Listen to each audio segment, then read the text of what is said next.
Now it's right. Oh, you just really moved it.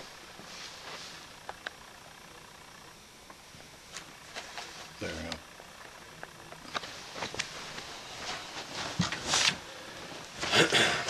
Three, two, one.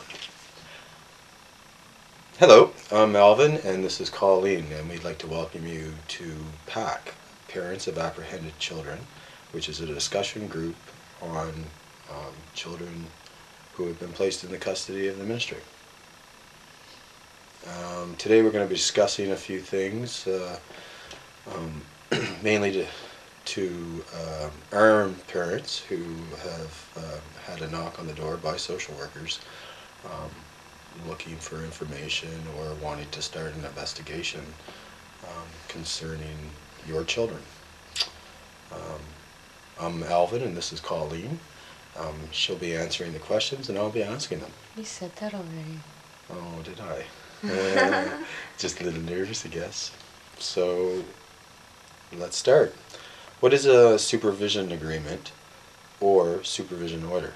Well, there's sometimes when the Ministry of Children and Families gets involved with the family, they ask them to sign an agreement. The children can still live in the home with the parents, but they have to abide by certain conditions or else their children will be apprehended. Usually the last clause on the agreement is that the director can apprehend the children if they feel they need to. And the problem with a supervision agreement is I've heard several people say that they signed this supervision agreement, were complying with all of the conditions, and shortly after signing the agreement, their children were apprehended even though nothing to their knowledge had happened and they were complying. So there's also supervised access, which is something the court orders when children are apprehended, which means that once your children have been apprehended, it may mean for you that the only time that you can see your children is when a social worker or other designated person is present. And that cuts down on the ability of a parent and child to continue strengthening their bond as they would naturally. What's the problem with voluntary care agreements? Well, first of all, a voluntary care agreement is when, say, a parent is having trouble at home or whatever, and they go to the ministry asking for help, and the ministry says, well, you can voluntarily put your child in respite care, which is, it's not necessarily every day, it's short term, or you can voluntarily put your child in foster care. The problem with voluntary care agreements is, once again, I've heard several stories from people in British Columbia who put their children in care voluntarily, because they needed a break or because there was serious stress at home.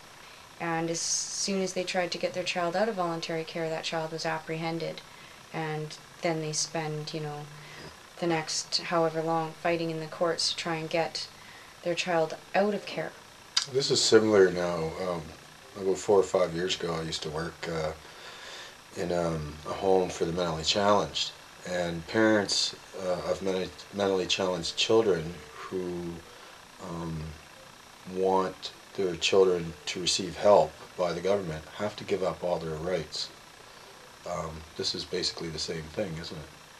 Basically. Can you comment on the use of hearsay in family court?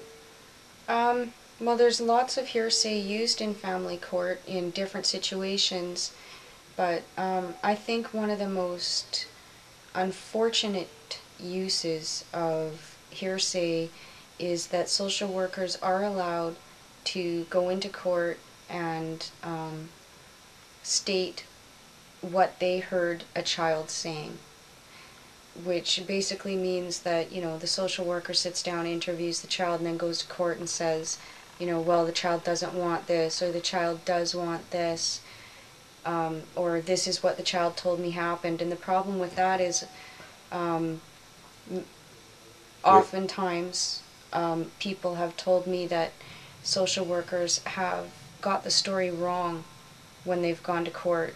Children have reported back to parents that they didn't say the things that Or just they wrote the knew were said. story, just wrote the story the way they wanted to.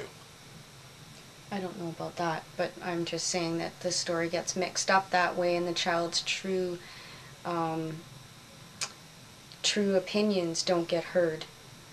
Well, we also have other hearsay as well. Other hearsay being that anybody can make a complaint to the ministry. Anybody. It can be, an angry neighbor, an ex-partner.